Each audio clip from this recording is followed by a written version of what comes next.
Small birds are some of the hardest birds to photograph. They're fast, tiny, always hiding, and your camera sometimes struggles to find them. But once you understand a few key things, they actually become way easier to photograph. Let me show you how. The first problem with small birds, they never sit still. Ever.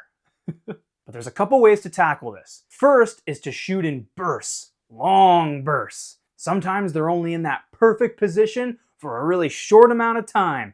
You don't want to be dilly-dallying on your shutter button, just pressing, little short. No. Hammer down on that. Shoot as many as you can because they're twitching around. They're moving all over the place. You want to be able to capture them in that perfect position. Hold down that trigger, blow out that buffer, get the shot.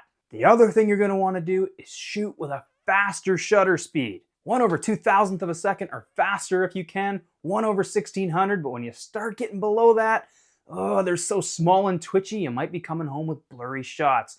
And I know it can be difficult because they're not in the best light all the time, but man, they are really fast, they are really twitchy, so make sure to be using as fast a shutter speed as you possibly can to make sure you're coming home with sharp shots and not blurry ones. The second problem is they live in chaos. Well, chaos to us because they're never in just a perfect, clean, nice environment. They're small, so they're easy prey. So they like to live where they can hide. In the forest, in bushes, near branches, all the things us photographers love.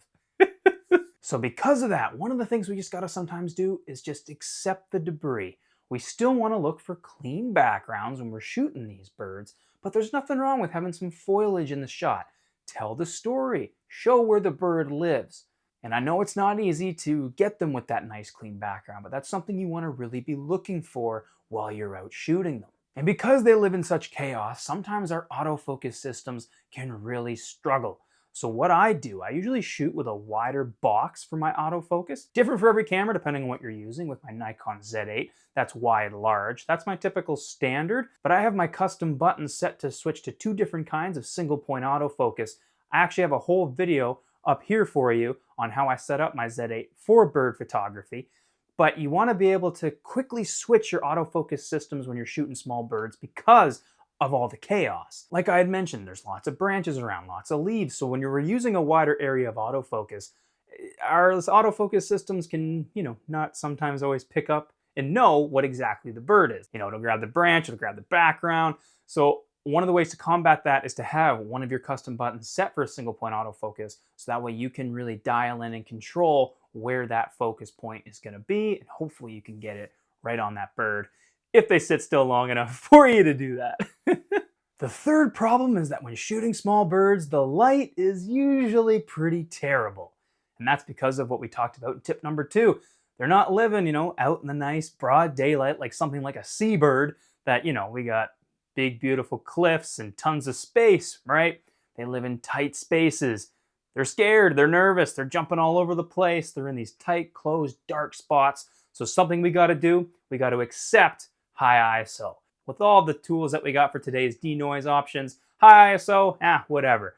We wanna make sure we're at least going home with no blur. So we're shooting with that fast shutter speed. We got high ISO, but that's okay, don't be afraid of it. Now when we're shooting in these forest environments, something that I like to do is I like to look for the, however you pronounce it, bokeh, how do you say it? Tell me in the comments. And the way I'm looking for that is when you're looking through a forest, even if you're out shooting in the middle of the day, I know as photographers we don't like to shoot in the middle of the day, but I find for small birds it can be a plus because the forest is dark and sometimes you get these really cool bokeh balls in the background when you shoot in the middle of the day just because of the way the sun angles. So that's something that I'm usually looking for when I'm shooting small birds in a forest environment, is I'm looking for this cool lighting that's shining through the trees. Sometimes you can get really dark shadows and harsh highlights, but what you want to try and do is get the bird in the shade and then get the light or that bokeh in the background. So that's kind of what I'm looking for. Again, not the easiest thing, but we got to be patient and look for that and really read the environment.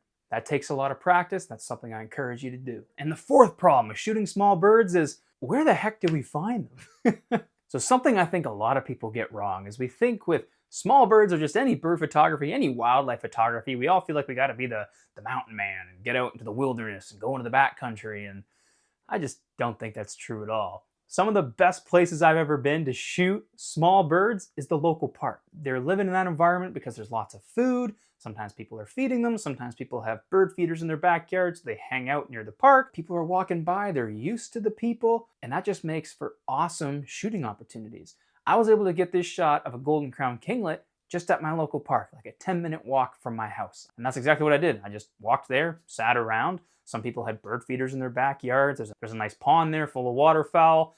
I was just walking around and I saw this little bush full of kinglets, stood near the bush as they hopped around, got some shots of them while they were in the bush. Well, I hope these tips help you the next time you go out and shoot some small birds. But before you go, I got a free gift for you. I got a free bird photography settings cheat sheet ebook. It's full of bird photography tips down there. Link in the description below. Thanks for watching and I'll see you next time. Like and subscribe. Bye-bye.